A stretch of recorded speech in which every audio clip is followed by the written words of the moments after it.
Hiya guys, we're live. It's Steve Price from Gridiron Hub. I'm joined today by two co-hosts. Normally we had three, but Oz, what was his excuse this week? Just work, apparently. Working, that was right. Yeah. And the other week it was a date, or was it, or something? Oh no, a brother-in-law's birthday or something. So wasn't it his girlfriend's brother's birthday? Yeah, that's right. His new girlfriend as well. So it was like he had to make an impression. Anyway, so Oz isn't joining us, but I am joined by Will and Adam. So thanks guys for being here. We're gonna pick up where we left off, and actually, when I get to that, I we abruptly ended the last stream because we thought my internet connection had gone. Actually, my computer had partially crashed. So hopefully it won't happen this time. I've actually got a decent computer. It just didn't like what was happening. Yeah, I've set everything up nicely today, hopefully. I want to pick up where we left off because it was actually getting quite good and getting not heated at all, but like there was an energetic debate and a lot of people were joining in the chat. So I want to sort of pick up on that. For those, we got a lot of new viewers actually, so welcome. For those of you that haven't seen this series yet, what we're doing is that we're answering the question that you can see at the bottom of the screen there. What should good Britball clubs have in place? And what we've done is we've divided that into three sections: players, coaches and fans. And the idea is that we're then gonna we've got this software which I'll bring on screen shortly, and we basically drop virtual sticky notes into different sections that are coloured so we know who said what. And the idea is that we, from a player's perspective, from a coach's perspective and a fan's perspective, we look at and we debate what good clubs should have in place in Britball. We also have got, so it's also split by like all levels: Div 2, Div 1 and Prem. That was just like an idea to do that, but that doesn't mean that we're not including, so we have had debate, as these guys can attest to. We've had debate and discussion about under 19s, under 16s, under 13s as well. So really it is all contact. We're not looking at flag just yet. We probably will do one for flag in a few months' time, but we're just focusing on contact football in the UK and answering the question: what should good Britball clubs have in place? The idea of this, when we get this is our third show on it, and the shows have been 1.5 to 2 hours long, so it's taken a long time to get through this stuff. But we're in no rush. But one of the outputs I want to have from this is that we actually compile some documentation to actually help clubs that they can refer to, and rather than watch back hours and hours of content, they can just get like a cheat sheet of the stuff that we've talked about. And some of it is a bit setting the world, putting the world to rights, but there is some really good fundamental stuff, different backgrounds from the individuals that are on the panel, and likewise those of you that are watching, join in. So we're live on Facebook Live, on Twitch and on YouTube. So any one of those three platforms you can watch live on, and you can also comment. So you can comment live and you can comment after we've been live, but obviously we won't see it live. But if you comment in the chat on Twitter or in the comments on Facebook, I will see it on this screen here. That's why I keep looking over this way. So apologies for that. And I will, within a couple of minutes, pick it up, and then we'll discuss your point of view as well. So Ryan's popped up, said really love this. Cheers, Ryan, appreciate it. Yeah, it's a really good format. We're enjoying it, and there's 4 of us that have been on so far. There's another 8 people that are involved with this Gridiron Hub live. So we've got more things to come. This isn't just these debates. We've got like some more entertaining type things to come, and a couple of like game show type things where you've got people involved. So looking forward, to how we progress this.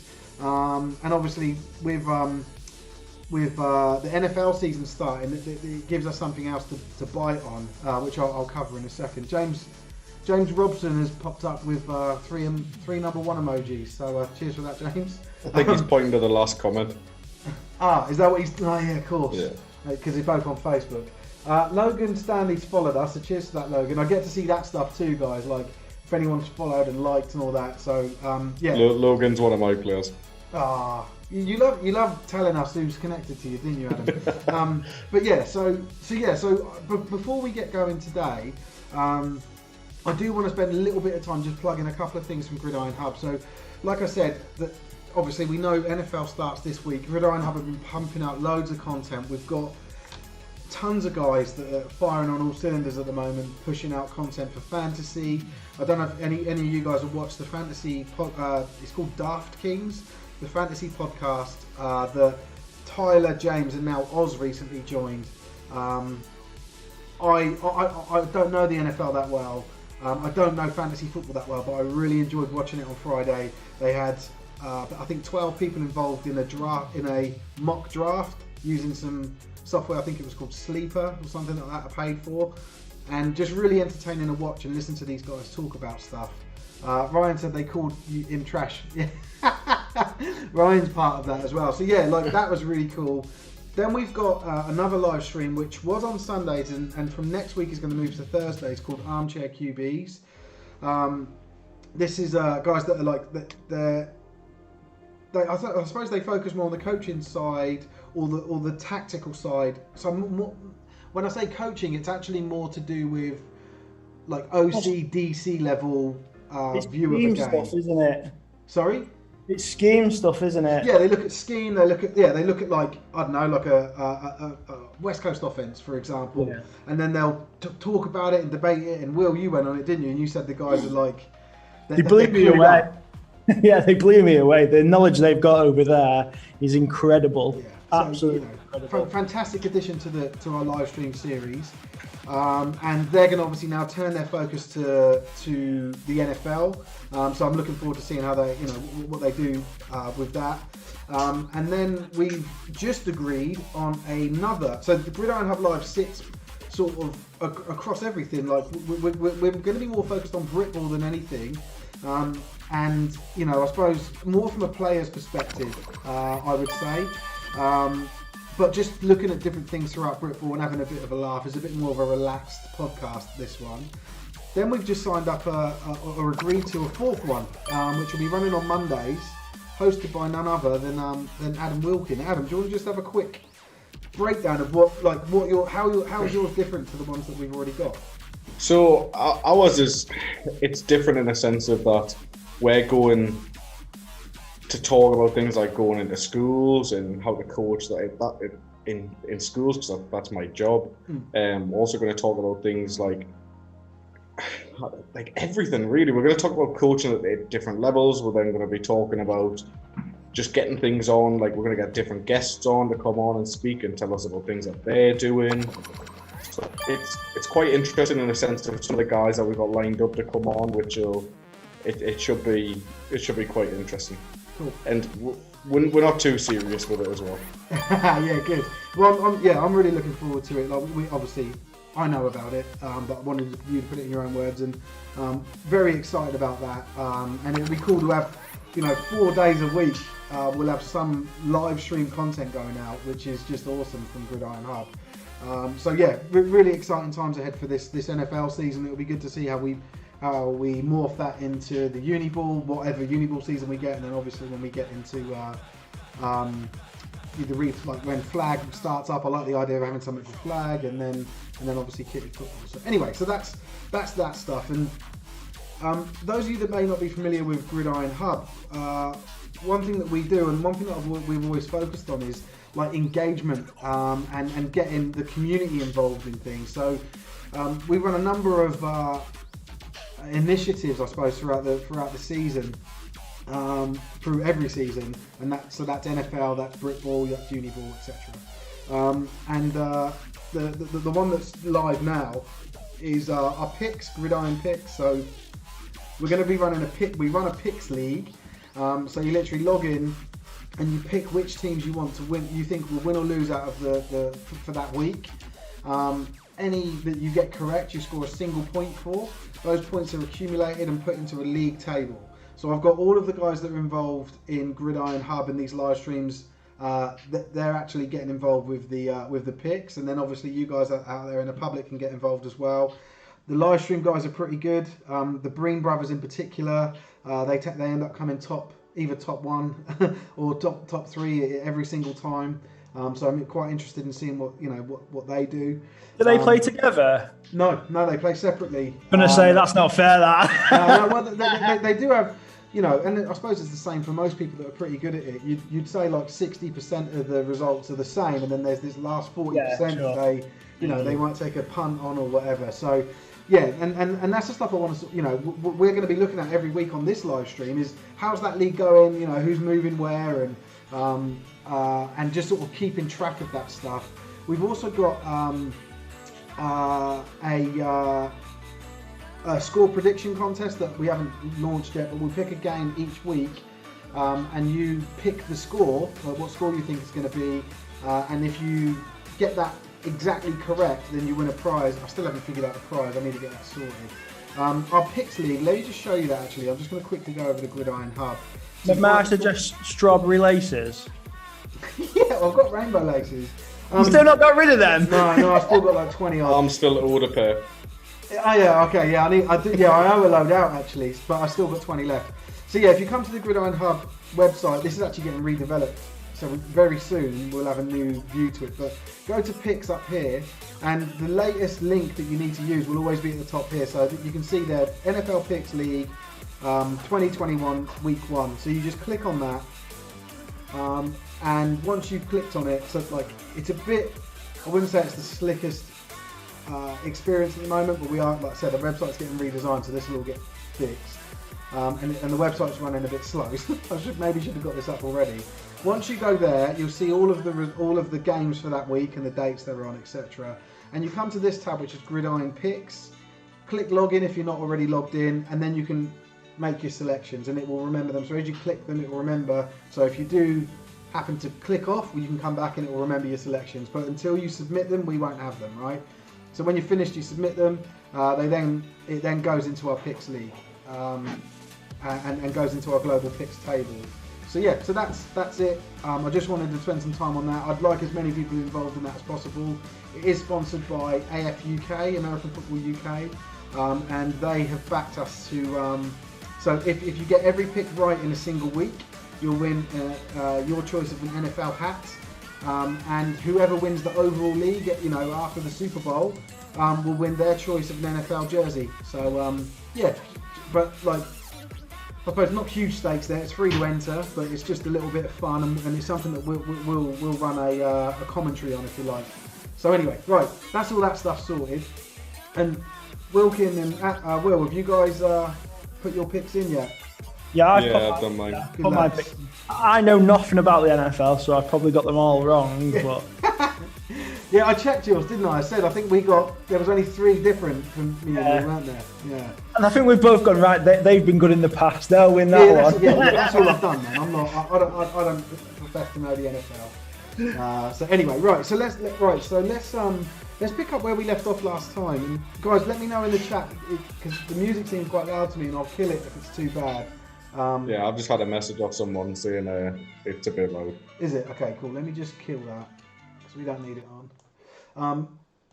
It's really hard to figure out the levels of everything. So, can I just ask who was watching Pointless before? Who was watching Pointless? What? Yeah, all I could hear when you were talking before was the sound of Pointless when you get to the pointless answer. Me? No, I don't know. Somebody. Me. I'm in my shed. Must be Adam playing Pointless. NFL Network on in this house, mate. Right. Well, that's ridiculous. Anyway, right. So the conversation that we got to last time, and what I do want to pick up on, and it was more, and like, so we don't have Oz here this week, and it was actually Oz and Adam that was sort of leading the chat. So we won't go into the debate of it, but we want to give you guys the gist of it. And essentially, and Adam sort of keep me honest here, but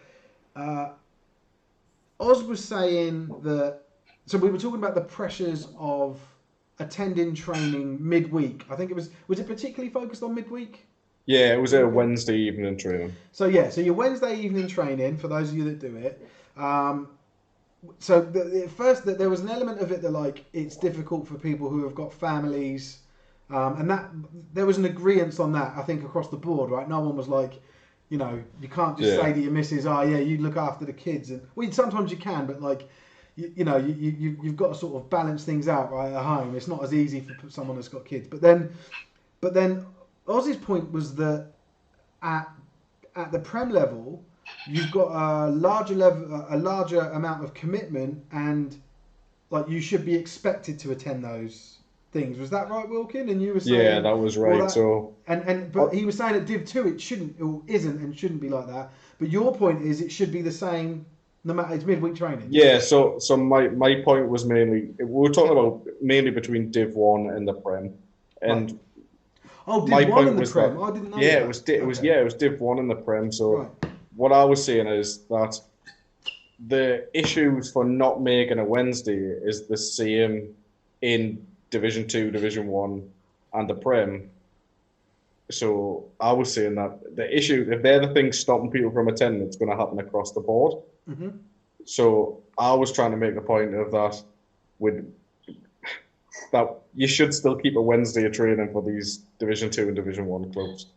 Now, I know we were saying, it's mandatory and all that, but then something that we didn't get to cover is that whether a team calls a training session mandatory or not, we've got to say that family comes first. So if you've got an issue with home and things anyways, you're still not going to attend.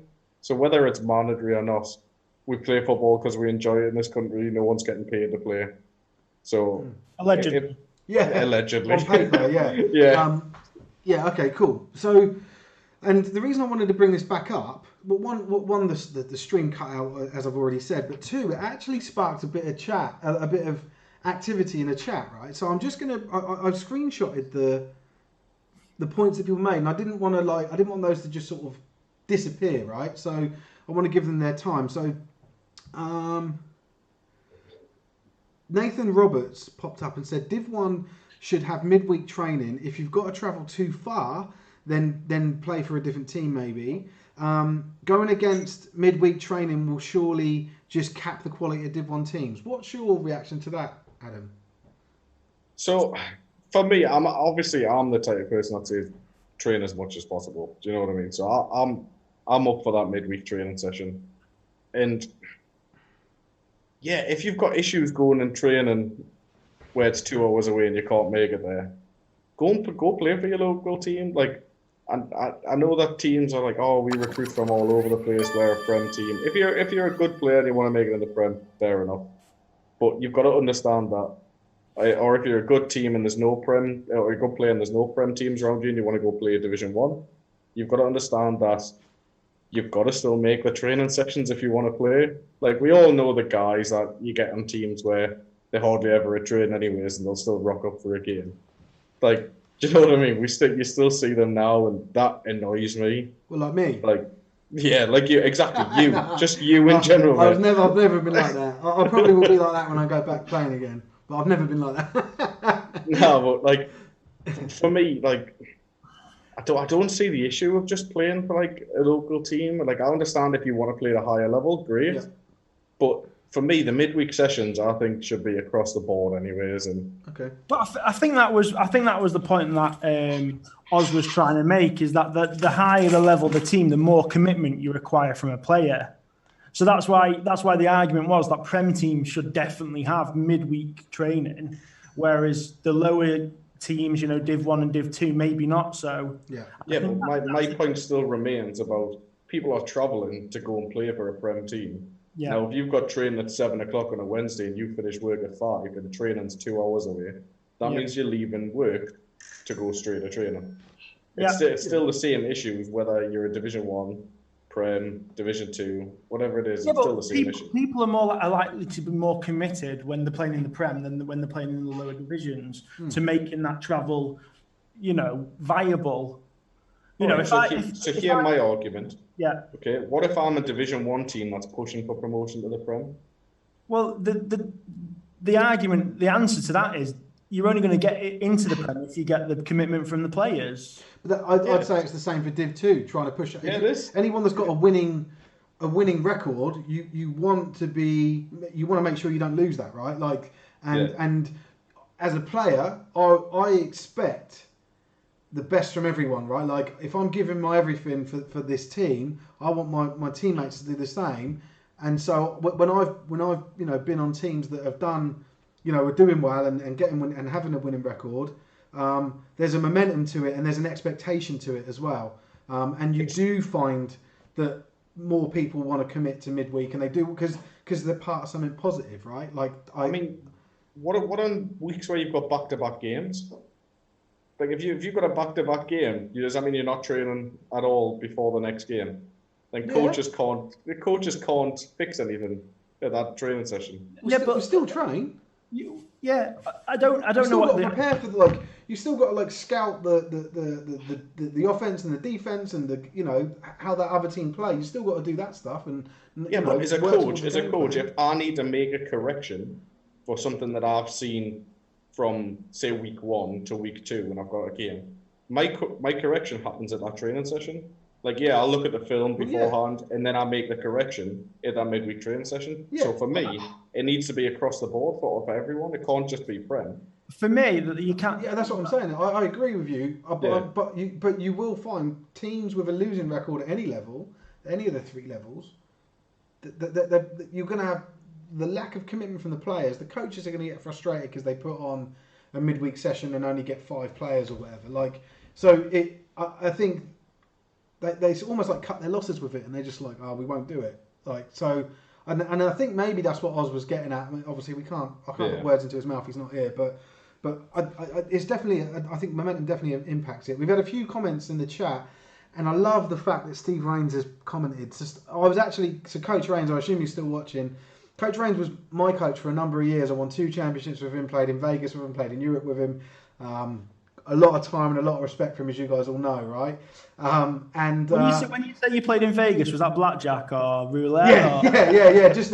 I didn't mean playing American football. I did play American football. Once in Vegas and once in Mesquite, which is just outside. But anyway, I wanted to bring up this mantra that Coach Rains has got, and because him and I will still talk, and he's mentioned this to me. I'd say in the last couple of years, he's probably brought it up 3 or 4 times, right? And I was going to bring this up anyway, and he's actually put it in the chat, and he said, so I agree with Adam. He said if the team wants to be taken seriously, you need to be pushing that.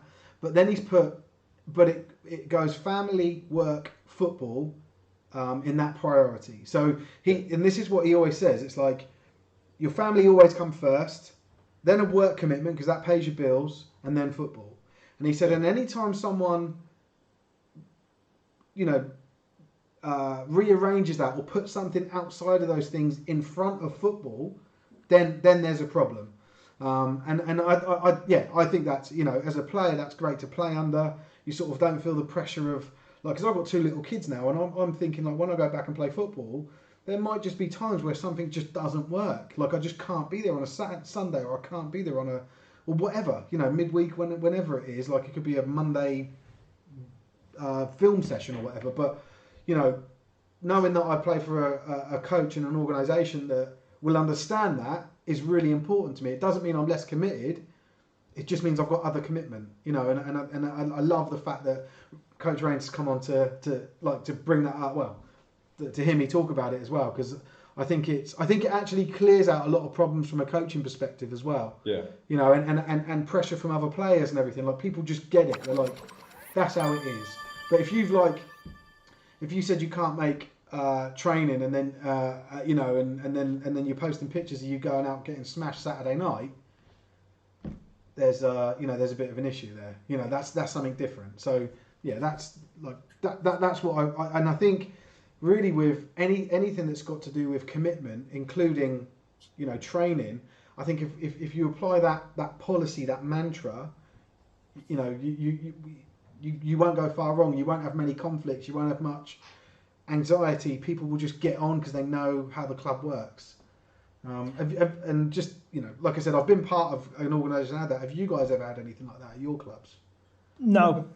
To be honest, I think we're kind of contradicting ourselves with it to a certain extent, because the discussion came around the fact that it should be compulsory for Premier teams, to have Wednesday sessions, but not compulsory for Division 2 teams and Division 1 teams. Well, that was Oz's point.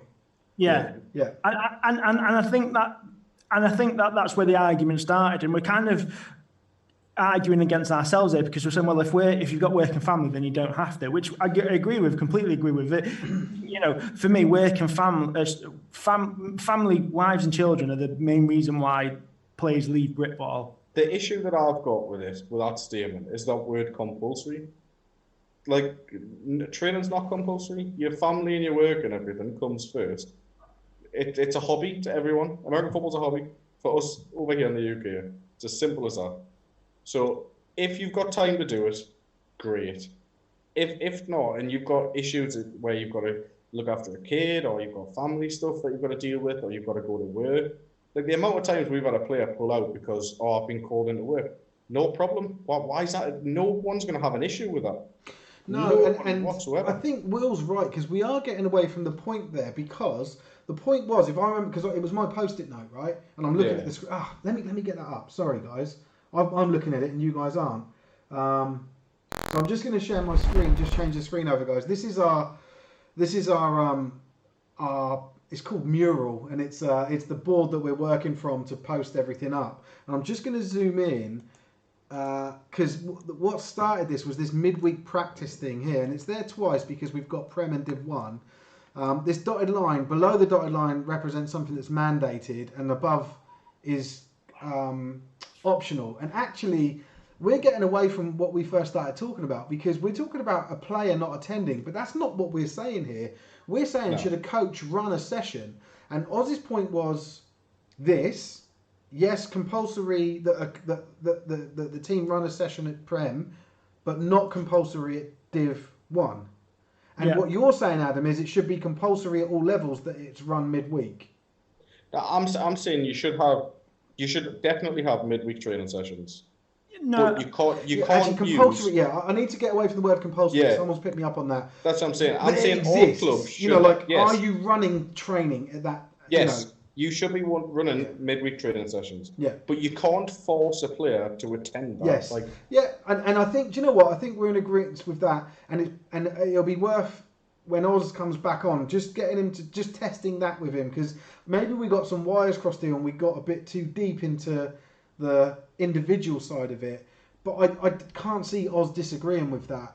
Everyone holds it, and you're going to have people that can't make it for whatever reason. But as long as it's that family work, before football, then it should be fine. Do you know what? We've talked about it in the past. Like, I'd literally use my Wednesdays for organised fuckabouts. Yes. That's when because I've been to midweek sessions when there's 5 people there, like you have as well. And luckily I didn't have to travel very far. It was like 20 minutes for me. But when there's 5 people there, you can't, as much as you want to rep drills, you can only do so many reps before it really does get tedious, and you've just got to have an organised fuckabout. No, I mean that's the nicest possible way, though, mate. If you're only getting 5 people at your midweek training sessions, make your midweek training sessions better, and more people will turn up. I wasn't running them. I was a player. Issue, right? No, I disagree, because it doesn't come down to the quality of the training sessions. It comes down to a huge number of things. When people sign up to play American football, they know that they're going to be out at least 6 hours most Sundays. They don't necessarily sign up for the weeknights. It comes down to the availability of the players. It doesn't just come down to the coaching levels. Yeah, because I'm not talking about as a coach now. I'm talking about when I was a player. Yeah, and I get that. So then your coaches needed to make it a lot more valuable for someone to turn up. Yeah, but you get the numbers on a Sunday. Right. So why are you getting the numbers on a Sunday and not a Wednesday? What's the difference between the 2 sessions? Well, realistically, it's because it's the weekend, isn't it? And I get that. That's my point. We've just stated the issue before about work and family. Yes, I completely understand that. But realistically, if you're only getting 5 players, and you should have 30 at training, realistically, maybe more, 30 or more. Yeah. So you're saying 25 of those people are coming up with either a family or a work issue, or is it the fact of that probably 6 or 7 of them are coming up with that issue, and the rest are saying, if he's not going, I'm not going. Well, yeah, but I agree with you, but holding better sessions isn't the fix. There isn't a fix for it in my eyes, because, like I say, you get the numbers on a Sunday, you just not getting the numbers on a Wednesday. You've just got to be able to accept. There's a reason why the Walney Terriers are in Division 2 and the London Blitz, or someone like Tamworth. Let's take Tamworth, for example. Tamworth are in the Prem, and one of them reasons is the players at Tamworth will be a lot more committed to the Wednesday sessions than the guys at Walney or Crewe or anyone in the lower divisions, in Division 2. Walney don't exist anymore, do they? They're the Phantoms, Furnace Phantoms. Yeah, they're the Phantoms. Sorry, the Furnace Phantoms now, but yeah. You're talking about I guarantee the the coaches at the higher level are structuring their midweek session accordingly. Like, if you're not always getting... the case. Are you telling me that what you're saying is in every sport the greatest coaches are always the ones at the at the top level? I mean, no, I'm saying a good coach can structure his session to make it so you're learning things, it's fun, and it's safe. Do you know what I mean? If you're ticking those 3 boxes, if they're having fun at a training session also, they will turn up. But on a Sunday they do. So again, I ask you the question: why do you get 40 people on a Sunday and 5 on a Wednesday, and it's run by the same coaches? Right. I think the point is that sometimes it's not run by the same coaches. Yeah, and also you will get the drop off of people that will have the family issues and the work commitments that we've just said, and now the rest of them are thinking, if he's not going, I'm not going. Because if I haven't got someone to go against in this drill now, I'm not going. It's not fun for me because I'm standing here doing nothing. That's where the issue is. So how do you need to structure your training sessions so that you're including everyone. Like, I've been at training sessions where it's a midweek session and you've got 10 guys turn up. There's still football things you can do in that session to get better. That's what I just said. An organised fuck about. I just said that. Not an organised fuck about. There's still specific drills and things that you can do to get better. Like, I'm not being funny. I look at it from this point from my academy team. We had guys that turned up, and I know he's going to say it's different for kids and all of that sort of stuff. I get it. But I'm just making a reference to it. The kids that turned up on the midweek and turned up on a Sunday are more likely to get better and then progress further in football, because we still do things, even though it's a smaller group, which means realistically it should be better coaching, because your coaches should still be there. So it's a lower ratio of coaches. They're getting better coaching, and they can still develop a lot better in that little smaller group. Now, if they're getting better, and their mates are saying, "Why are we not getting better?" It's because you're not turning up at training, so they're going to turn up. We need that across the board. And just if you've got one guy that's a leader in the team and says, right, I'm going to training, I guarantee that he'll bring up 4 or 5 more guys with him. Then if you've got another guy that does the same, he'll bring more. Make those training sessions valuable during the week, whether that be film study as well as training, go and correcting it. Make that midweek session your wear a professional day. Like, do you know what I mean? Make it stand out. Make it where you've got your film study, you go correct things. If you do that, you're forgetting the main thing in all this, though, which is, you're talking about people now who should be massively committed to the sport of American football. A lot of players, and certainly in the lower divisions, are not that committed to American football. Jesus Christ, you can put game film on Huddle, which they can watch at home, and they watch 10 minutes of it. Like, they can do that in their own time whenever they get free time, and they watch 10 minutes of it. That, no matter how, you could have the best coach in the UK coming down every Wednesday, but they're just not that committed to turn up on a Wednesday and a Sunday. Like, and that's what I'm saying. This is where the conversation started off. You are going to get more committed players at the Prem level than the Division 2 players. How many players do you think have gone to the London Blitz, not been very committed, and had to drop down the levels because they're not as committed as the best players at the Blitz? All right. Well, if you're going to use the Blitz as an example, they've got a Blitz B team, and they've got just as many players in that team. All right, what Warriors then? My point is, if you go to the best team and you can't be as committed as the rest of the players, then that team's not for you. So what I'm saying is, the lower you get down in the divisions, the less and less commitment you're going to get, and you can expect from players. If you're the Furnace Phantoms who have like 35-man squad, they just reach it. You're not going to get 30 players on a Wednesday. You just can't expect that. It's impossible. Whereas if you're the London Blitz who have got a squad of 60, then you can. It doesn't just come down to coaching. I know we've got this this country loves to talk about, you've got to be a better coach, you've got to do this, you've got to do that. It doesn't always come down to coaching. It comes down to just being in the real world. Like if we had... And that's what I'm saying before. So if you've got a roster of 30... Yeah. You should at least think that you're going to get 10 with issues that can't make the midweek. So if you've got 10 with an issue that can't make the midweek, there's 20 that can. And if there's people in that 20 that then don't turn up to training, it's because your training's not good enough. No, it's not. I completely disagree. All right. So if you've got nothing to do, okay, if you're just going to be sat in the house watching it. Netflix or something. It might be because the players are not as committed as is required. It has nothing to do with the state of the drills. You could have NFL coaches down there, and if it wasn't for the novelty fact you had NFL coaches down there and it was every week, it'd soon drop off. If you had Bill Belichick down every week, after a year, people get bored of it. And that's what I'm trying to say. It doesn't come down to the quality of coaches. You've just used the point that I'm making. You've just said people get bored of it. Don't let your sessions be boring. No, not bored of the sessions.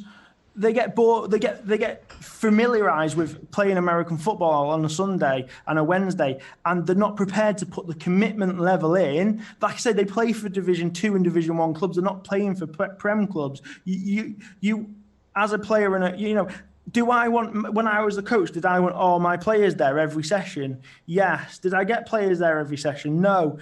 Did I accept that some of them had gone out on the piss the night before and couldn't be asked to turn up? Yeah. It wasn't because I was a bad coach. You might sit there, and think, he must be a bad coach because one of his players went out on the piss. These are 18, 19, 20-year-old lads. These are grown adults. They can do what they want. And if they're not prepared to put the commitment level in to come to football, you can't just kind of carte blanche say, it's down to bad coaching, because it's not. It's nothing to do with I'm not saying coaching. It's bad coaching. What I'm saying is make your sessions better so people want to turn up. If people want to turn up, they're going to turn up. But what works for A doesn't work for B or C or D. If there was a fix to it, if there was a quick fix, all you have to do is make your sessions better. Everybody do it, and everyone will turn up on a Wednesday. There's no quick fix. For me, this isn't a coaching issue. This is a culture issue within sports in this country. Right, guys, I want to interrupt. Just because there's been quite a few comments while you guys have been talking, right? And just first of all, Drizzy Rascal has given us 5 bits. There's something to do on Twitch, and so cool. Cheers. I think that's 50p. Is it? We got 50 pence. Get in there. Who put 50p in, Steve? That's what I want to know. Yeah. Drizzy Rascal did. And Daniel McGowan has followed us, so cheers to that, Daniel. Right, so I'm just going to go through some of these comments. Obviously, just in the interest of time again, we need to get through them, but I do want to focus on them. So, hold on, but back to where Coach Rains mentioned. So Scott Smith on Facebook has said, if you don't have midweek training, how do you train between games when you have back-to-back game weeks? And I think that was when you and I were talking about midweek training. Yeah. That's exactly my point. I think we're aligned on that, Adam, aren't we? You're saying the clubs need to run it, right? But I think we then got to the point of an individual player not coming because of family or it is acceptable. Family or work is acceptable, and then everything else, you need to define whether, and that's where Will's talking about whether that's your level of commitment you want to stick to. But let's not get into that. Let's just focus on, should it be there? Yes, I think is what we're talking about. We're saying. Then Scott said, what comes first, attending training or a winning record? Now that's a really That's a good question. Good way of putting it, right? So I do want to talk about that.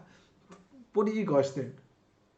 What, and I'll say it again. What comes first, attending training or a winning record? Depends if you're a player or a coach, because a coach would say attending training. Does it? I'd say so. Okay, go on then. I think a player would say a winning record. Okay. Okay, that's interesting. I think it differs on whereabouts you are then. So that's the one thing I'm putting my hand up and saying. So for me as an academy coach, like I coach kids, I want people to attend training because I've said this before on the other live streams that we've done. My goal is not to get these kids to play for my club. My goal is to get these basically to go either play for the Great Britain team. Our long-term goal is to get someone to pay for these kids' education. That's what we're trying to do. And if we can coach a kid to do that, that's what we want. So I would say attending training. So this is it. Right, so let me pose this a different way then. If you could guarantee a championship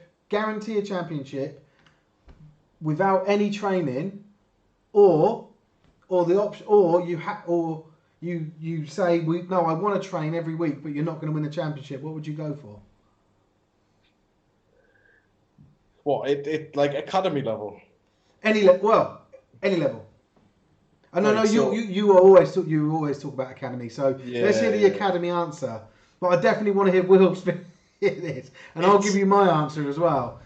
But so there's that's the options. You either don't train and win a championship, or you train and you don't win a championship.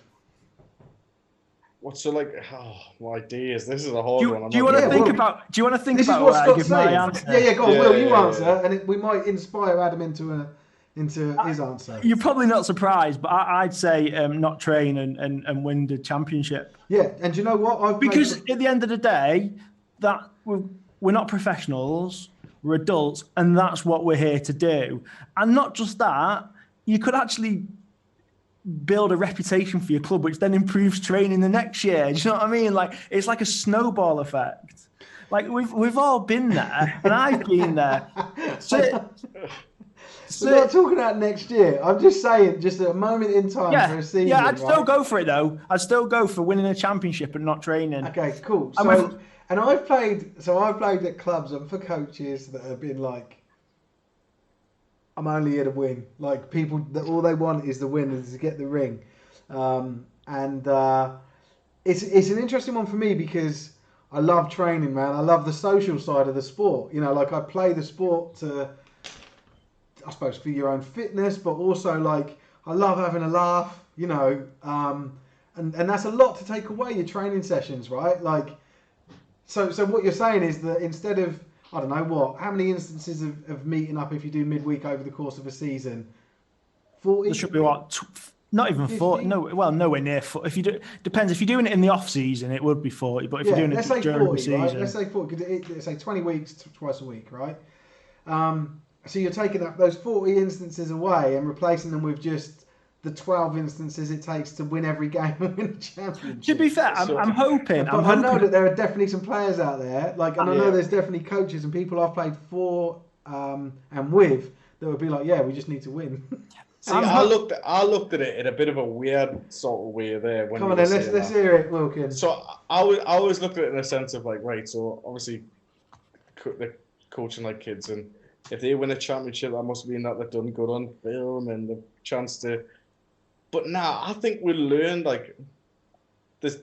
We teach so many different life skills at the academy, like just looking out for your teammate and things like that. Like I think the training situation is, I'd rather train than win the championship, just because at the kids level, anyways. I think doing the whole sportsmanship thing and learning to engage with your teammates and building that little friendship, I think that's too much, man. Okay, cool. Can I make one really bold statement? And I genuinely believe this. If you want to develop players, coach at uni level and above. If you want to being a coach and win games, coach at adult. No, uni level and above. You're sorry, uni level and below. I meant sorry. Yeah, To win it, if- what was Okay, that? that's an interesting point. I'll start again. If you want to develop players, coach at uni level and below. If you want to play at being a coach and you want to win, coach at adult level. So what about me that coaches in all of it? I tell you now, your kids and your youth teams will get a lot more out of your coaching than your adult teams do. Yeah, no, that's for me. That's obvious. That's my point. If you want to, I've coached both at the same time. I've coached university and senior, and I can tell you now, hand on heart, if I had to coach one, I would coach uni 10 times out of 10 because I enjoyed them sessions. They were a lot more receptive to what I was saying, and I felt like I could develop them. Whereas when I'm telling a 36-year-old how to do a back pedal and he's tripping over himself, it's just not going in. And again, that's not me being a bad coach. That's just the way life is. You can't teach an old dog new tricks. Okay, right, we'll move on. Ryan said, I feel it doesn't matter what division you always want. What division? He's terrible with his punctuation. Are you slating him again? He's done it again, man. He kills me. I feel it doesn't matter what division you always want to get always want to get better and move up to the top. No, you don't. No, you don't. I do, man. See, that's the thing. Well, I play to win. Like I want to win championships. I want rings. I want glory. I want the big hits, the highlight reels, everything. I played to win until I didn't. There's nothing better for me than lining someone up and smashing them, and then hearing the sideline go nuts about it. Yeah. That's probably why I still want to play football. I played to win until I didn't. I played to win until I was too old and too fat to play anymore. And then I thought, I'm just going to have one more season coasting. I'm 38 next week. Let's be honest, right? Which everyone started playing because they love the sport, but then you've still in your mind, you've still got that I can be a hero mentality. I can do this, and so you are still playing to win, no matter what. Like you've still got, whether that be win a game, win a championship, or have your little wins on a play, everyone still wants that little win. Yeah. So, right. So, and then Ryan said, we could never make anything compulsory until, say, if people get paid, then it gets more serious then. I get what he's saying there. Yeah. Like he's saying you can't force someone to come to training until you're paying them. No, to be fair, I suppose this was. I think there's an issue whether we mean morally or legally. When we say compulsory, are we legally making it compulsory? Or are we morally? So what I mean is schematically, as coaches, you are saying we are having midweek training, we are having Sunday training. Morally, you're talking morally, aren't you? So I mean organisation wide. I'm not saying. Baffer, put it into stature. Yeah, or even the club, to say you have to be the idea is like you guys were saying, you absolutely want attendance, but it shouldn't be. It should also come. It's that policy. It's that those two things should come first, legitimately. Obviously you don't want people using them as a scapegoat and taking a piss out of the system, but you obviously have to trust that, right? But there is ways of doing that though, right? So obviously you get the coaches that say if you don't make midweek training, you're not playing. Now you don't do that. Make your midweek sessions. I know coaches have said it, and then come game day, it doesn't matter. It completely changes, yeah? But if you're using your midweek training sessions to install playbook, and you say, guys, I need you at this training session because we're putting these new players in, and if you're not there, when we go into this set, you can't be on the field. They'll turn up. They won't. I'll tell you now, if you go to that set on the Sunday, they won't. They won't. Edward Corbett's followed us. Coach Rains has got a couple of. He's got a few more comments, but two back to back here saying having a session is not optional at any level. So having a session, that's what I was saying. Yeah. Having the session should, and that's why I've actually moved it to all clubs holding midweek practice. Right. So I think that's been as much as we probably wasted. We probably spent 10,000 words on this one, which is probably my best single post-it note, because this was one of mine. But yeah, so I think we've come to this consensus, right? And then Coach Rains has also said, the coach needs to make every session count. It's the only way to build attendance. So I think he sort of siding with you. That look, Adam's pleased with that. That's I'm going to carry on. We're not going back into that debate. We're not going back into that debate. No, we're not, because there's more. There's actually quite a lot more. And Tom or TJ, so one of the other hosts, has said, I agree with both points, but disagree on one. It's a commitment thing, not a division thing. I play in Div 2 and we regularly have 20 at midweeks. I would imagine it can happen the inverse in Prem and Div 1. The quality of coaching won't drag a guy down midweek, but sorry, let me say that again. The quality of coaching won't drag a guy down midweek if they're free. What will drag people down is sometimes peer pressure or buying into the system in place. And that's what you were saying, Will, is culture, right? You were saying it need, like, culturally, if it's part of the club, then, and if you don't fit into that culture, if that's not the culture you're looking for, then you will exit the club and find another one to play for. Exactly, you're more committed. Cool. So there's definitely two schools of thought on this, and I'm not the tiebreaker in this. I don't really know where it sits. I do agree with Adam to a certain extent. There we go. That's it. Done. No, I would love every player at training. I just think it's ridiculous to ever, to expect it. Yeah. So Ryan's got a few. You have to bear with me. I've got to chew through Ryan's, but here we go. The Scrabble board. Ryan said, "Winning is short term, but learning new skills lasts a lifetime." Wait, do you know what? We might make a little meme of him for that. Nice little quote, like a nice sepia, a nice, like him just looking off into the distance with a whistle in his mouth. No, ignore them, Ryan. I'm getting that in a t-shirt. So we're going to set up a merch shop, and that's going to be the first t-shirt we sell. So yeah, can we have his bingo calling on the t-shirt as well? Yeah. And he's put just learning in general. So Coach Rains has popped back up with, if training stops you winning a championship, you need to look at again at your training plan. Yes, I know. We were talking hypothetically. It was just to sort of accentuate the point of what's more important. Coach Rains, we're starting a new session on Monday night. Do you want Rainsy on that? Yes. That? Yeah, mate. It'll definitely go on. It definitely. Love it. Yeah. I'd like to ask Adam a question at some point. No. Wait. Let me just get through the rest of these comments because I want to make it interactive, right? So Dan McGowan has said training is fundamental to creating that team family ethos. So almost like a blending of the two points of view. Ryan again has popped back up. I might get someone else to read out Ryan. Anyway. What about if you're a coach that goes to a Div 2 team and say they need help, you can sure as hell still develop those guys? You can. He's to my point where I said that if you want to develop players, go to university and below, and if you want to play being a coach, go to adult. Don't get me wrong, you can develop a more mature person, but nowhere near to the extent you can develop university and below. I mean, it look sounds at like you're not very good at Goliaths. influencing. Will They've just shot through the divisions. What's that? The Goliaths. They've just yeah, but there's like people are saying that they're just the Trojans. No, they're not, man. You don't agree? It kind of comes on to my question I've got for you when I'm allowed to ask it. Right, well, one more. So Coach Rains.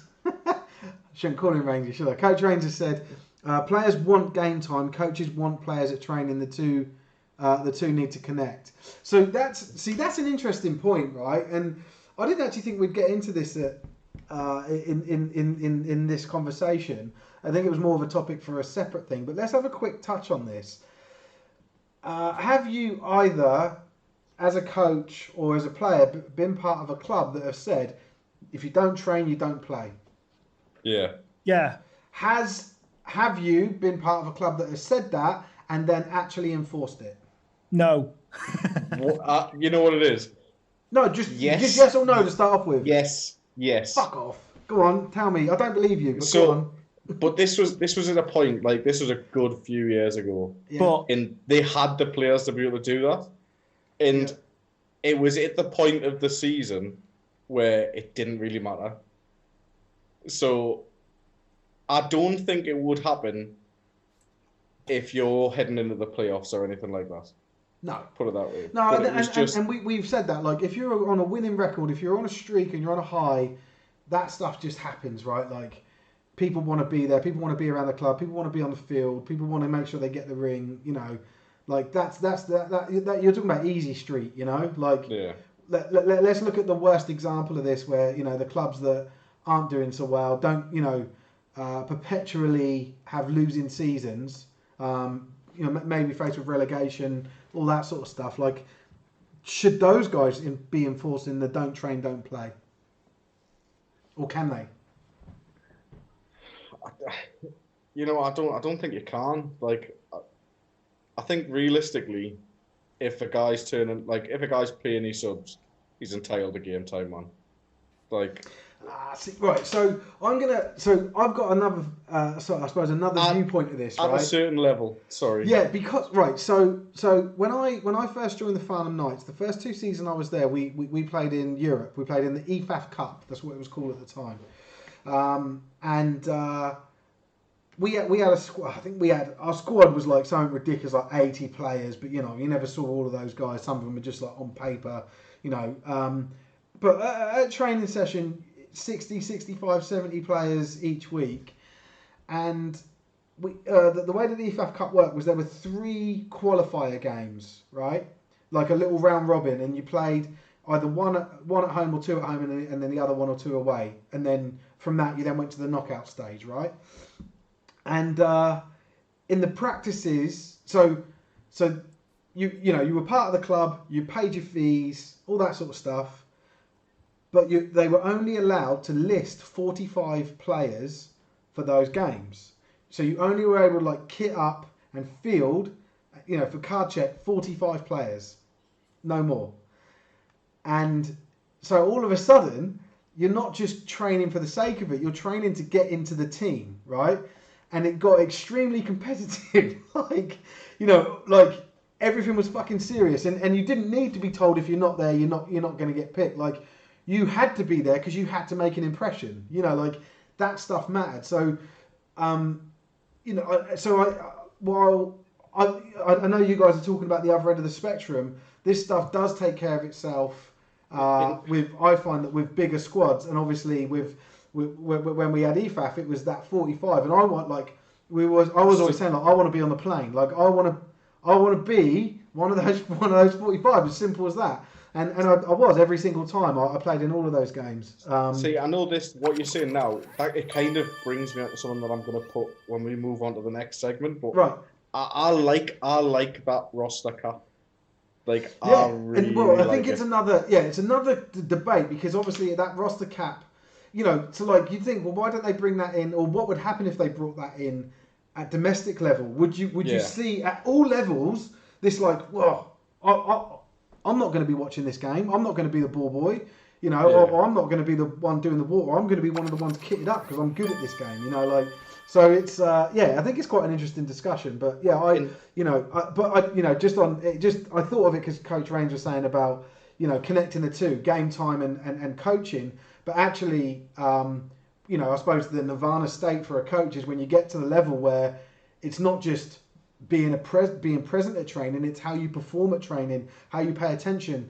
Are you on time? Are you are you a leader? Are you positive? Are you someone that is going to help us win the games? Like, that's that completely changes the dynamic. And that's what I'm talking about now at the minute. Like, when we move on to the next part of our players, you'll see what I'm trying to say. But by all accounts, we're not going to get there in time tonight. Well, I don't know. I haven't asked you guys, what time can you guys go till tonight? I'm here all night. Oh, cool. Yeah, let's go till 1. Rock on. Yeah. So, Will, back to that we've cleared through the chat. So thank you guys that are watching, and hopefully, we paid the right amount of attention to your comments. Please come back to us with more comments and things you want to say. Like, we're going to continue to do this. Will, over to you. You wanted to say something for. I just had a question, and it's kind of 2 questions in one. Yeah. Can you win? Can you be a winning team having good players but rubbish coaches? And can you be a winning team having rubbish players but good coaches? Are you asking me to? No, I'm asking Adam. He's asking me. Okay. So, you can. you can win with good players and rubbish coaches. Of course you can. Because realistically, you could have had a good coach prior to it and you just have a system in place and everything like that. And then you just carry on that mentality. But I don't think... So that... If a good coach comes in with what you're saying as rubbish players, those rubbish players are going to get better. So there is going to be a point where you're not going to class them as rubbish players anymore. So then that argument part of it. Do you reckon though? Do you honestly think? Do you honestly think? And I mean, and, you know, if we took somebody who finished 0-10 last year from Division 2, if you got Bill Belichick there, he'd be able to turn them in. How long would it take him to turn them into a Premier team? I think there'd be a obvious improvement for a start. And now, I mean, look at teams years ago where you didn't have guys like quarterbacks in this country is like a rarity. Do you know what I mean? Having like an out-and-out quarterback, and teams like change the way they play. Like you'd see these teams where they haven't got a quarterback and they'll go and run things like double wing, and they'll just hammer the ball down your throat.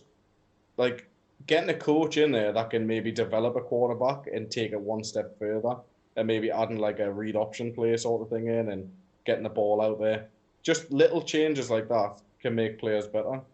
So for me, bad coaches with good players can win games, and good coaches will make bad players develop to a point where they're going to improve to win games. Eventually. I'm not saying it's going to happen overnight. That could take 10 years. Well, no, it's not. I don't think it's going to take 10 years at all. I mean, I think little things where a coach's job should be to improve someone every week. Yeah, so every training session, get a little improvement. Whether that be cutting down false steps, whether that be helping someone on a route, or how they drop back as a quarterback, how they hand the ball off. It could be anything. And these little improvements will lead you to win games. It's that little 1% thing where you're finally getting the ball to your quarterback quicker, and the handoff's happening so much smooth, so the hole's open and you've just run 10 yards. Whereas before, it might have been a second slow and that linebacker was filling the gap. Like, little things a good coach will help players with to win games. Okay. Right, so we're very nearly on the players one, right? Coach Rains has popped up and said 100% roster cap. So he's called it roster cap. Yeah, good phrase for it. He just wants to get rid of you, Steve. He's like, fine. No. Coach Rains knows. I don't play for him, but he's at the Thrashers now. I was going to say Coach Rains knows how to get the best out of me, so that's why he's saying it. But yeah, he said that's not why he's saying it. I think it's interesting that a coach that has experienced that and experience not having that is backing it. You know, like, I think that does speak quite a lot. And what he said is that's just sport in general, though, isn't it? If it's that sport within this country and an amateur sport, if anybody thinks they're not going to get on the pitch in any sport, they're going to work harder to get on the pitch. Yeah. But unfortunately, there's only a handful of teams who have that luxury. Yeah. And if everyone, and you're right, and this comes down to recruitment, which is a whole different show. But if every team in the country had the ability to have a roster cap, then it'd be a lot more competitive team. Like the whole scene would be a lot more competitive. Well, let's look at the Titans, for example, who's talking about starting another team. If you cap them at, say, like 50 players, there's another 50 players that they've got that's going to go somewhere else for game time. So then the next team closest to them is a benefit. Yeah. And then they can cap at 50. And the next team closest to them. And it's just going to... Yeah, I agree. I'm saying, it's just in an ideal world. And unfortunately, we're nowhere near that at the minute. So what Coach Rains went on to say was it makes coaches work harder too and spreads those players who are bench riders to clubs who need numbers. Yeah, that's exactly. That's a really good point. That's a completely different, and that actually might address your point, Will, where actually it makes other clubs, that maybe wouldn't be competitive, more competitive because they've got an influx of players that couldn't cut it at another level. or It'll another give you club. players in midweek training. Sorry? It'll give you players for your midweek training sessions. Yeah, but the problem is they're travelling 2 hours, so they can't make it. But Right. no, No, we're not. from You're just house baiting and him there. We're not going to go meetings. into that. Right, hold on. Let me just turn my volume down a bit because I think it's a bit too high. Ryan's then said, and I'm going to deal with this one myself. Is there a sticky note about league sponsorship like there used to be? I mean, I'm too young to remember or know about the league much back in the 1980s, but seemed much better. So. This conversation is about what should good Britball clubs have in place, not the league. So Jesus I do want to have a Christ. league debate at some point, and we have touched on league stuff in this conversation, which is fine. But I would save that conversation for, what can BAFA do better when we start looking at that. So, right.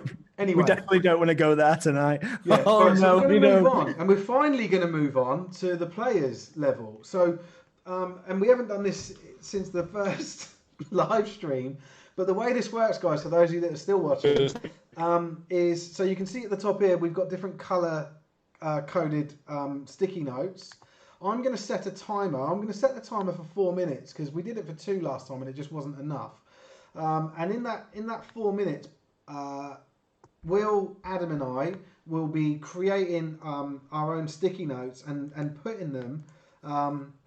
So again, below the line is what we're saying is like a mandatory thing. You should have it in place. Above the dotted line here is like nice to have, and then we've got all levels: Div 2, Div 1, and Prem. And like guys, I said, if there is anything that you want to make specific for under 19, under 16, under 13, you can do that as well. Like just tack it on the end or something. So we're going to spend the next 5 minutes doing that, guys. If those of you that are watching can still join in. If you've got a topic you want me to add as a sticky note, then I'll add it under my yellow one for us to talk about. So, yeah, but this next sort of 5 minutes is going to be a little bit quiet. I might bring the music back, actually, just while we do that. So let me just do that. Yeah, so what we're looking at is let me just be very specific on this. There's 2 views of this. So it's what the players expect and what is expected of a player. So what I think I'm going to be looking at what as I expect as a player. But it could, you could also add post-it notes in there as like what should we expect from players in order to have a good club. So those are the 2 different lenses we can look at this at. And I'm just going to restart the music. Hopefully it's not too loud. Actually, I'll turn it down,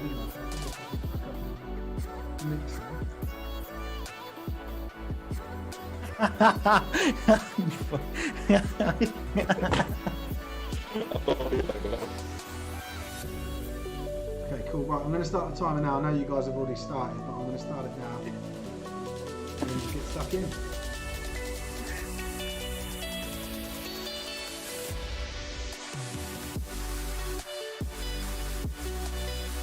I'm also going to take it from like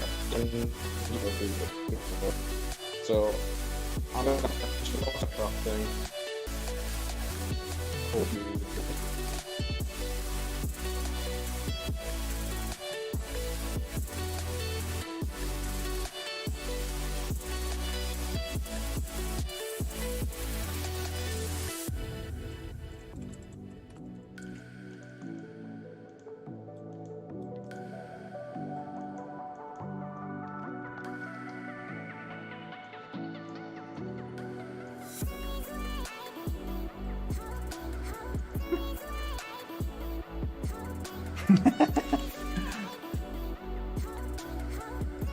Coach Rains said, enjoyed watching, have to go, have fun.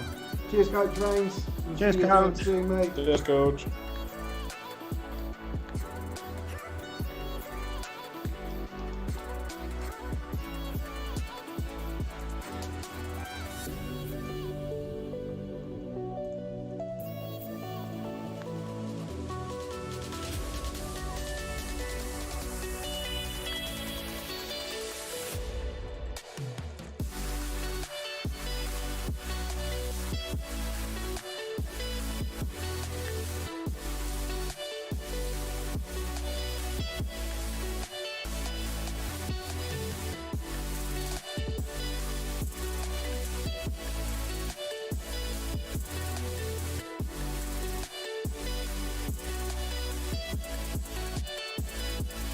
sliding this.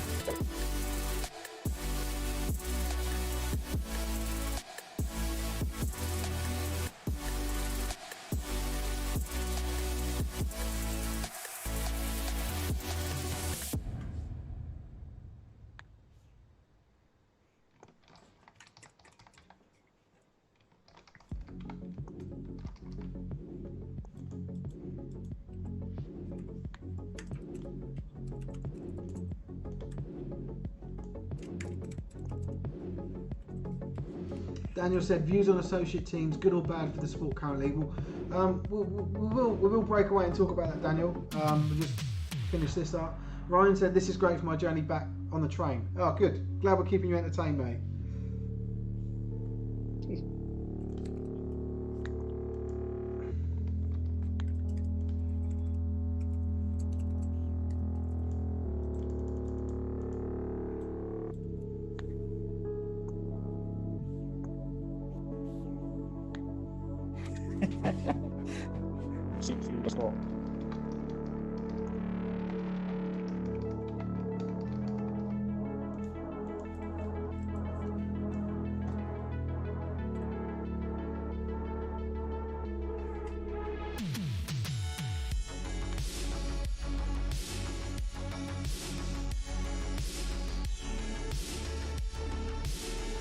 Will, what was it that you said that we'd take ages talking about?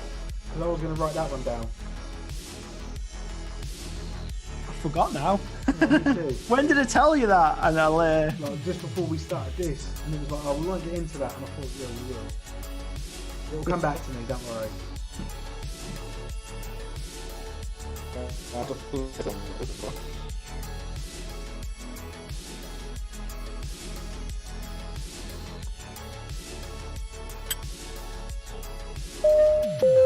Ding dong! Right, that's the ding dong. Let's climb up. It looks like we're still going, so should we go for another couple more minutes? Can do. Yeah, I need to. Ladies and gentlemen, this is your captain speaking. We are now on the flight to Barbados. That's what it sounds like. It sounds like a plane. Ding dong. Oh, fuck, what was my one minute?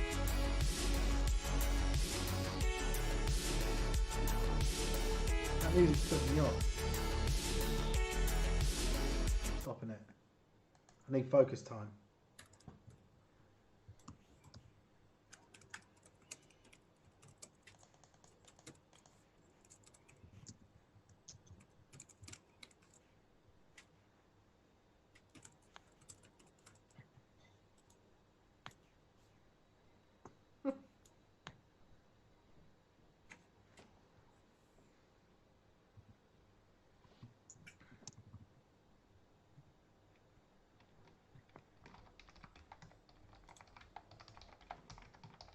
I'll clearly do it. I'll leave mine at that.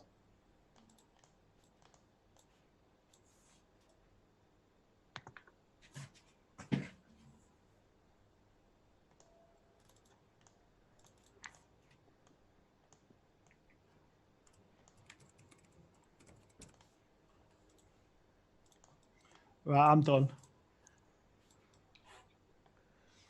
There's one more thing. I'm gonna have to go back and watch the recording and add it in later. We may have it, but that's okay. Right, so we'll stop that there. There you go, Will. Hello, this is the captain speaking. Right. Right, let me just see. Ryan said I might see if Grammarly. I think it's spelt with sponsor me on my gaming page. Just. Oh, mate. You just love this game of his. To be fair, he gets what I get when I'm typing on my phone. I just put any old nonsense out. Yeah, but I've got to read it out. It's not him reading it. Ryan, click the button before you type. That's voice to text. Have a long think. Have a long think. Anyway, right. So, any volunteers between you two? Who goes first? I'll let Adam go first. I'm volunteering Adam. Is that okay? It sounds like we have a choice. No, yeah. Right, I can't remember who went first last time. I'd rather go last because I don't know. I just would. I mean, I don't mind. You keep sounding like a robot to me. I don't know if it's me or... Yeah, mate. I think I might have to jump in. It's gone all strange for us. Yeah. Are you downloading dodgy videos again? Yeah, mate. Right, so Adam, let's start with yours, and hopefully, if it does mess up, we'll in terms of the sound, we'll just get you to drop off and come back on. But you're purple, right? Yeah. Tell me why you put midweek training. Because wind me up. As a player, you should expect it to be given. So you put this at all levels as a player. So tell me the context of this. Did you put it as a player should expect? As a player, a player should expect. Yeah. I think judging off what people have said also, I think players would expect there to be a midweek training session. Whether that be any level, they should be given the chance to get better. Okay, so you think at any level a club should expect that they have midweek training? Yeah, I think a player should expect that their club has midweek training. A player should expect that the club has midweek training. Will? Yeah. I agree. I'm not. Again, my argument with this is not. You sound like you're doing a 180 here, Will. No. Yeah. I agree. Players should have the option to train midweek should they want to. Okay. It just shouldn't be frowned upon the lower the level if they don't. Okay. You just said that before and you kicked off over it. No, what I'm saying is don't be disappointed when you've only got 5 people there. My argument was it's not necessarily the coach's fault. It's the level of commitment from the players. Right. Well, I love midweek training. I didn't miss one in years as a player, and I even went knowing there'd only be 5-6 people there. But I still, like the idea of just being able to throw a ball around and meet, the social aspect of it as much as anything. Right, Ed Corbett and John Wise have followed us. Thank you guys. Thanks, John. Thanks, Ed. But yeah, I think so. I'm going to move on from this one because we've laboured it, and I think we all agree. So we're done. Next one. Feedback from GB at all levels. Yes. What are you talking about? So you're a player, any player at any level, you're saying should have feedback from GB. Yeah, I'm also wanting to drop this one down into the coach box also. So Into what? I've kind of wanted to put this in the coaching box. Now, The reason I've put this is because a situation happened this week that is kind of led to me putting this. Ah, right. So this is a current affair for you, is it? GB didn't reject you again, did they? They did, mate. No. He sent them in game film every week for the past 5 years, and they've still not accepted him. 20 different positions as well. No, come on. So what do you mean? So you think this should be? So you would say this is a player's expectation, but should also be a coach's expectation? Yeah. So, talk about this. Obviously, I'm talking about what happened this week. Okay, so this week the under-19 scripting program is which one I'm talking about now. Their coach put up on their Instagram that they're changing their fitness testing that they're doing. Okay. Now, I made a comment talking about how I would have loved it if they had let me know as a coach of a handful of the players in that squad, so we could adjust our programs that we put out for them. Now, I ended up getting a call with the head coach, McMaster, and it turns out that they can't get in contact with coaches because they're not on the portal. So Baffer have got these guys as GB head coaches, but their players playing for them, but the coach can't communicate with their guys or with their players' local coaches to say, this is what we want. Like, we expect this guy to do this training session. He needs to get bigger.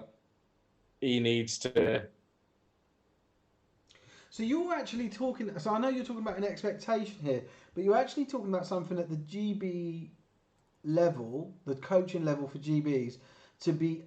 So what you're saying... I'm trying to paraphrase it, like, to make sure I understand this. You're saying that at the moment... a player gets evaluated for GB. Yeah. They train with GB or whatever, and Yeah. then the coaching staff of GB who have made assessments and have got levels of expectation are not allowed to share their with view the coaches of that player with their coach or with the player. Yeah, I mean, I don't think they might send it to the player. I should expect it anyways. But I'm talking. I put it in the all level section because I'm talking specifically about the younger age groups. But also, if you go through it from any of the divisions, surely an international coach should be able to communicate with their coaches locally. Like if I've got an offensive lineman and I think he needs to put on, I don't know, a little bit of weight for the national team. Yeah. And then I can tell the lineman that, but realistically, is he going to say to the coach, the GB coach has turned around and said, I need to put on some weight. Realistically, it's not going to happen. So if the coach the players can't be relied upon to pass this information back to the club. Yeah, like right. And don't get me wrong, it's not the coach, the GB coach's head fault. Like we need from. We should expect. Did you say GDPR? GDPR?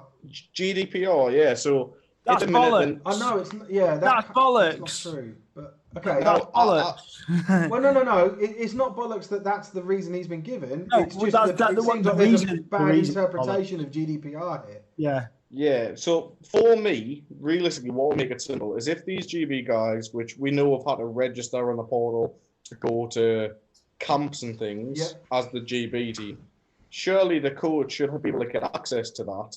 And then it can say on each player's profile the club that they're already linked to. Yeah, this feels like it's like, so I can understand it's a big issue, but this one feels like a big issue that can be solved very quickly.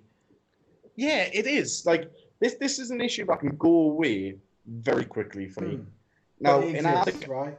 Okay. Yeah, I think as a player, whatever level, if you're representing the country, you should expect the national team coach to be able to give your coach and yourself feedback on how to get better. Yeah. And for me, as a coach, I expect that from the national team coach. Like, I hold them to a higher esteem. Like, I want them to say, Coach William, we need this guy of yours to get his 40 time quicker. Right, I'll work on that in training with him now because I'm with him every week. Yeah. Yeah, so okay, cool. I can't do that if I don't know. So I think what we're going to find here is everyone's agreeing with you. It's just there's a policy issue that's blocking this. It doesn't feel maybe there is a policy issue, but I'm sure there's ways around that and ways that we can. Like I said, it feels like a misinformed policy issue, but you know, it's still it's not for one. It's not that they don't want to give you that information. They're saying that they cannot. You know, so yeah, and I mean. I had the conversation with the coach. And, I mean, don't get me wrong. Like, I know he wants to do this. He wants to be able to do that. But for me, it sounds like his hands are tied from above. Yeah. So that sounds like a fairly quick fix, but a conversation needs to be had at the right level. John Wise has popped up and said, "Hello, John." He hasn't said hello, John. I've said hello to him. There should be an expectation that communication is with parents at a minimum. And John's then said it's not a GDPR issue as all data is held by BAFA and could be utilised by GB management with a non-disclosure agreement signed. Yeah, that's so. And I think, John, I think that's in line with what we understand as well, right? Like as long as people have agreed to information flowing in a certain way, there's no liability there, and that's So even at like the most, I suppose, convoluted, difficult way of handling this would be to get people at either end to sign something to say, yes, I'm happy for information to flow. But I mean, from my understanding is GDPR, as you said, John, as it's all held with BAFA, this is just BAFA sharing information with the right people within their organisation. Like it's been, because the big thing with GDPR is how information is processed and stored and captured, right? Yeah. And in terms of elite, so I know this stuff really well. I used to train lawyers to defend the Carphone Warehouse in data protection issues and consumer issues as well, consumer sales. So I know this stuff really well. So, and all Baffer could say, if questioned, is that's part of processing. So we capture this data, the coaches capture this data, and they process it by sharing it with the relevant coaches. It doesn't go to other teams. It only goes to the coaches that are looking after this player. You see, for me, I know that is completely reasonable. I also know about GDPR, and as long as there's a legitimate interest, you can share information. Now, if you're telling me sharing information between coaches isn't classed as legitimate interest, then whenever is an interest legitimate? Yeah. Yeah, I mean, obviously he wants to be able to do that, but for me, he's making his job a lot harder by not allowing that to happen at this moment. I'm really struggling with you, Adam. You've gone quite. Do you want me to drop out and jump again? Yeah, try and drop off and come back. We'll see. Hopefully the video recovers as well. Why Adam does that, Steve? I'm going to leave you to entertain. Oh, cheers. So run to the little boys' room. Oh yeah, okay, cool. So guys, ignore the fact that the video's gone a bit skew-iffy. It will fix itself. Brian's popped up and said maybe even on the players' portals they could put their coach's email in, then they could send feedback to that. Yeah. So there's certainly going to be ways that this is handled and resolved. John's popped up and said I have access to contact detail info relating to club coaches, parents, and schools of young people in talent pathways in several sports I work with. Yeah, cool. So yeah, it's. I just think this feels like, and you know what, man? It's not like, I don't know. This isn't something to blow up over. Like, this is like, and because I've seen it especially since GDPR's come in, people and clubs and organisations, companies, whatever, have misconstrued and misunderstood elements of it, and some have been under compliant because of it, and some have been over compliant. And I think this is just an example within Baffer's structure of them just added a bit too much protection in, and it's actually questionable, and it's actually resulting in pain within the organisation. I think it's something that's quite easy to fix. So I just think these are like typical. This is an example of a typical huge change in policy in GDPR, and it's very easy to fix. Like but I think every single person without exception is on your side, Adam, here, and saying this is what needs to happen. It's just that last little bit needs to be taken to Baffer and just readdressed, you know. So hopefully that will happen. I don't know. So you said you spoke to one of the GB coaches. Yeah. Is he now taking this to Baffer? Is this going to happen, or like? I hope so. I mean, I've said it needs to happen. I think. I'm going to send a couple of emails and hopefully this can get sorted. But obviously, I feel like I thought it might have just been me. Like I thought, have I just not got this information? But it turns out that every coach has not got this information. But then, why are people not asking these questions on feedback for their athletes that are playing the sport? Yeah. You know what I mean? It's not just the GB guys. It's like an essential, right? Like it's a you know. So yeah, I get it, man. So yeah, I think I can see why you've put it there. I mean, I get it. I know I'm a pain in the arse. Like for my guys, I kind of go that extra bit, and I'll be like, I want to know how to get these guys better. Yeah. So if they've been at the GB team, I'm going to ask what their opinions are, what I can do to get these guys better. Well, it helps you, right? So as a coach, right, it helps you. You can then go back to not just, let's say this player is a running back that you're talking about, or one of your players is a running back. And you get this feedback on your running back, and then you actually know what the expectations are of a running back in GB. So you can share that with your running back team, you know, like your running back squad, your running back coach. Like it's not just a moment in time or for an individual developmental path. You could, if you choose to, you could decide that's a load of nonsense. It doesn't work for me, and I'm not going to do it. That's fine. It's your prerogative. But you could take that information and align to make sure that you're producing talent that gets recognised by GB and picked up by them. You know, that's the benefit of having this two-way communication, right? I mean, I had this conversation also where I did say, like, we talked about how I'm one of the few people that have asked for this information. But it got the conversation where it is, would you actually change your system for people to fit the GB team? And The answer is no. No, I'm not going to change the system. But what I will change is my training structure.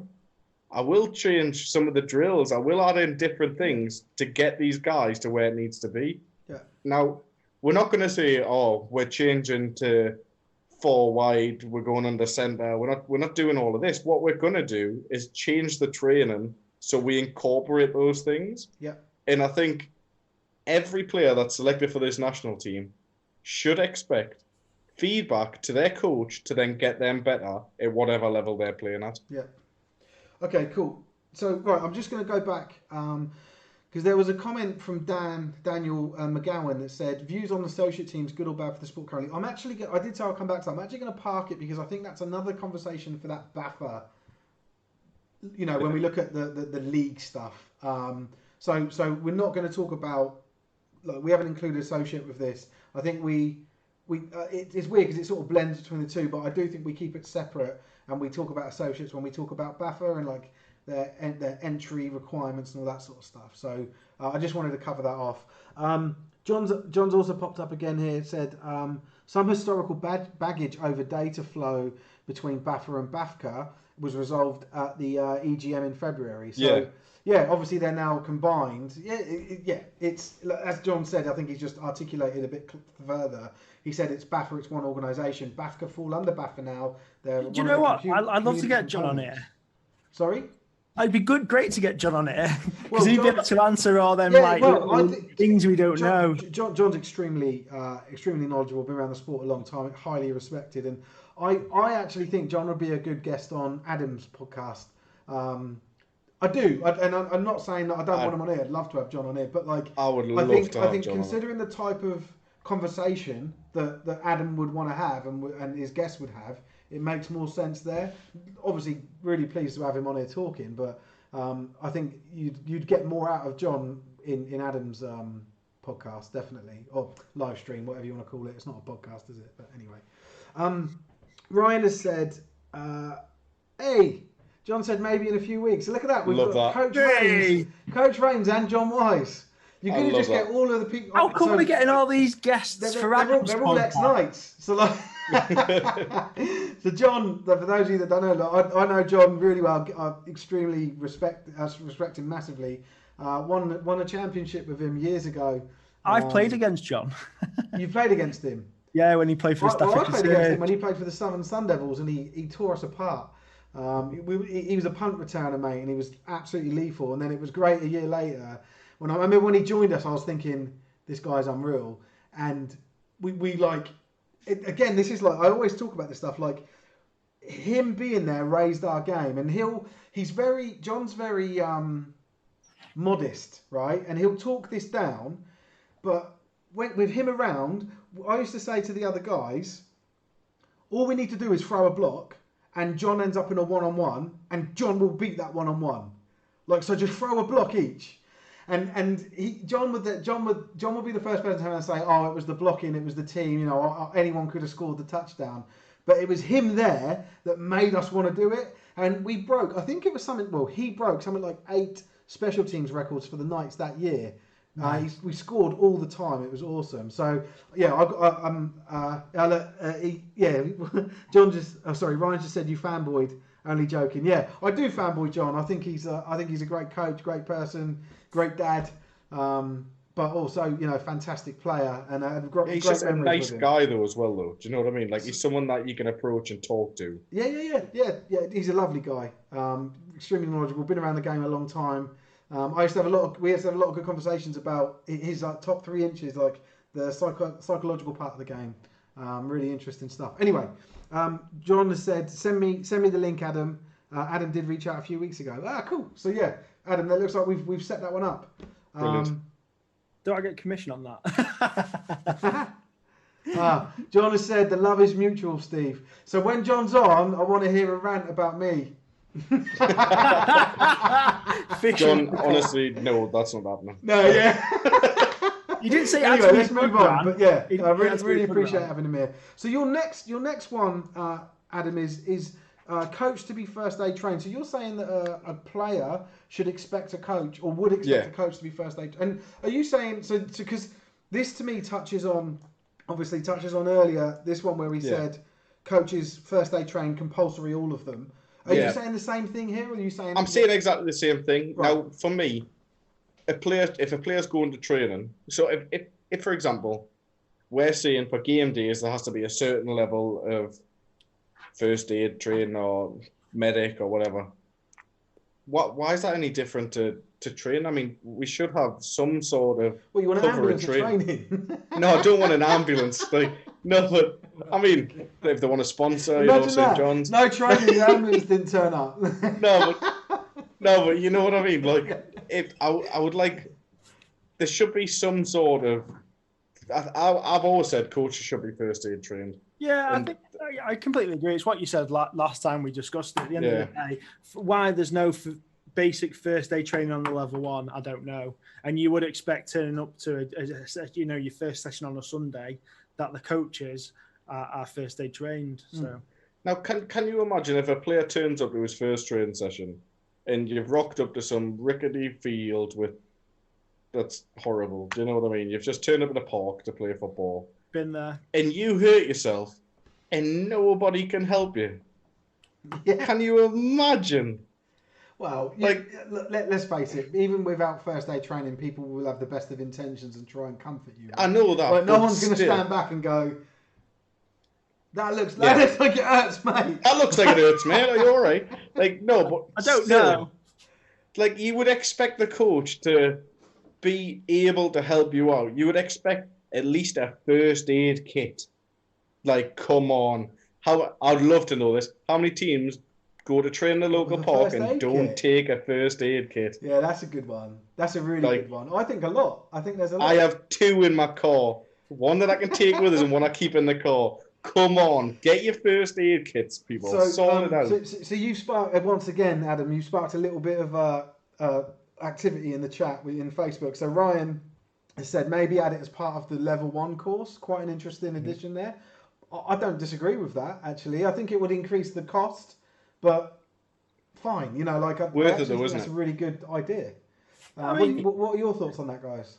Well, like we said last time when we discussed it, I'm currently going through level 1 with the FA, and one of their modules is first aid.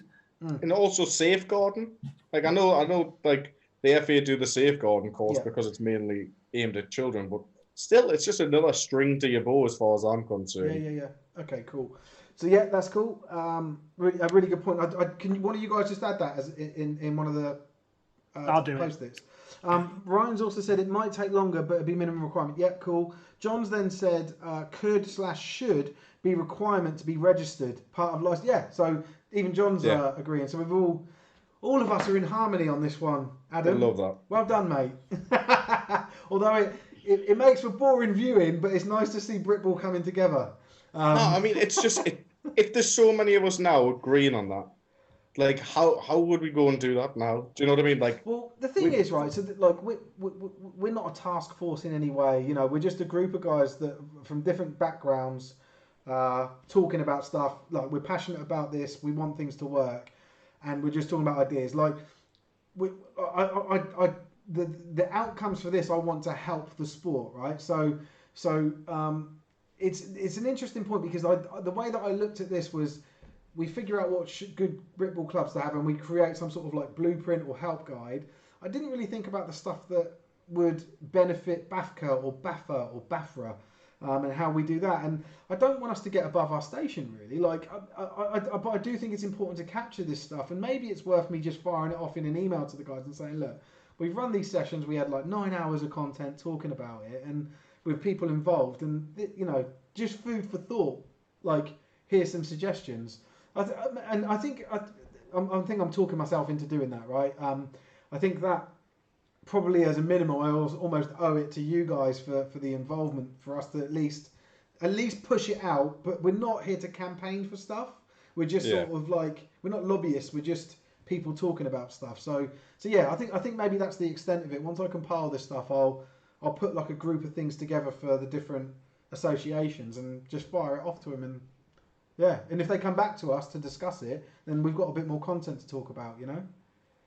And John said Pete Ackley would probably be receptive. Yeah, Pete's been really good. Yeah, I've messaged Pete a couple of times, and he's really he's always responded and really cordial, really nice guy, Pete. And I've seen him on a couple of the videos that he's released, and he seems quite straight up. So I think that's the answer. Just sort of fire some stuff over to the guys. With no no demand. It's not like a ransom. We should do it as a ransom letter. I cut it out of a magazine, no, but but just sort of saying we're having some in-depth debate. We may have missed the mark on some of this stuff, but this is some stuff that we've sort of come up with, and we just thought we'd share. Now you don't have to pay some consultants. Anyway, right. I'm really looking forward to this next one, Adam. I've been eyeing it up. Yeah, I've got a feeling people and you've just moved it. I'm disappointed. I realised I put it in the wrong space. Okay, 1 second. It originally said 0v0. I know, but that's because I had it really small. I thought he didn't want football whatsoever. He just was like, no D2. So I want to start with, obviously, this one. And I've got views on this, but I really want to hear you articulate it from your position. Right. So for me, I think Div 2 should be 9v9. Mm-hmm. Now, we've all seen it even throughout the last few sessions that we've had on here. People talking about how at Div 2 level, people aren't as enthusiastic to play football, let's be honest. They're just there to enjoy themselves. Now, for me, that's not all true. Some aren't. But what I want to see happen is, like they have in other countries, our lowest division of football needs to be a smaller format of the game. Now, and I think 9v9, let's be honest, teams are normally short of linemen. So 9v9, you can reduce the line down. You need less players to play the game. Just go out. Tell me how a 9v9 formation would work on an offense. I can't. You basically lose the 3 down linemen. Yeah, I think that's right. Yeah, so you have 3 down linemen instead. So you lose the 2 tackles. That's 8v8, surely. You would stick another receiver out there, as far as I'm aware. I think it's 9v9. Is it? So I know that we've got another 8v8 league, the 8GL. So I think we're splitting hairs here, but it's either 8 or 9, right? But we're saying a reduced number of people, right? Yeah. So I mean, at junior level in this country, you've got 2 different leagues. You've got a 7v7, which is still 3 down linemen, and then you've got a 9v9, which is still 3 down linemen. So I would just go with the junior rules and have it as three linemen, and then the rest are eligible, if you will. Yeah. Now for me, I think you'll get when you see my other points that I've made, you'll understand this one more. But I think we could have more teams, and I know people are going to frown at that also, but I think you could get more teams, play a lot more local to where you live, instead of having to travel hours, have little hubs in areas, so you're not having to travel 4 hours away for a Division 2 game. I think that would help a lot better. And I think if everyone's saying, Div 2, they haven't got the time to play, they haven't got this. If you can play a smaller format of the game and still play more football, I think players would like that. Like I said, I've got a view on this. I do want to get Will's reaction because I can see his reaction, but I do want to just quickly go into the chat because we've had a couple of bits come up. John said 9 on 9, take off the OTs.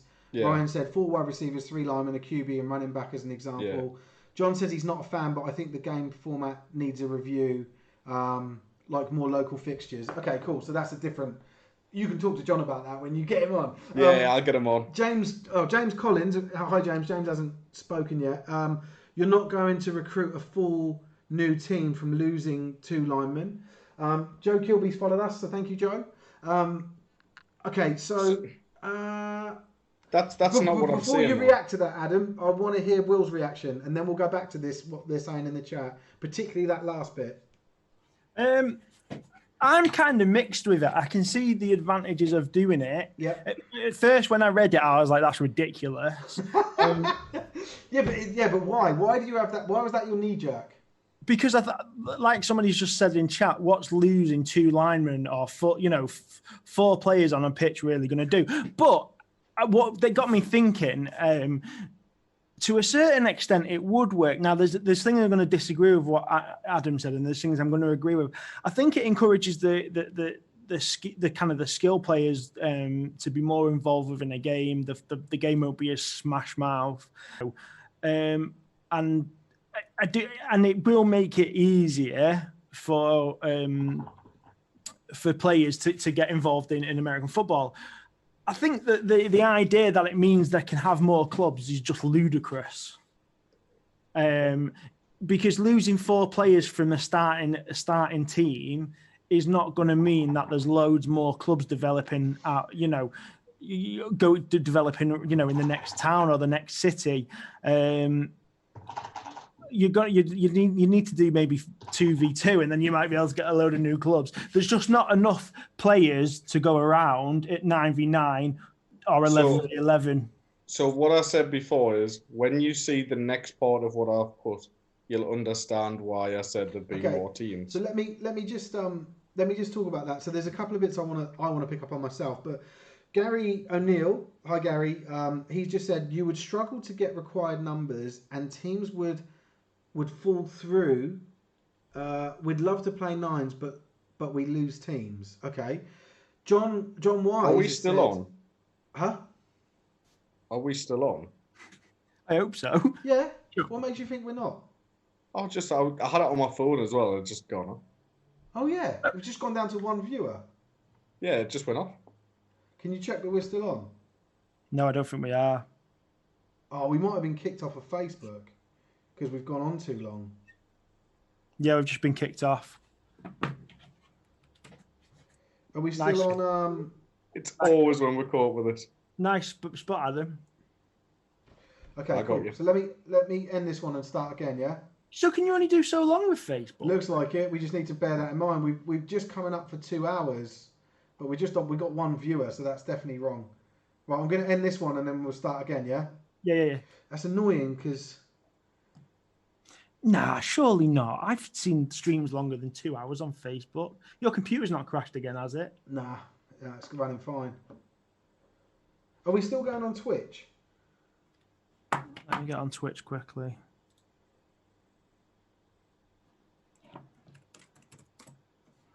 Looks like it.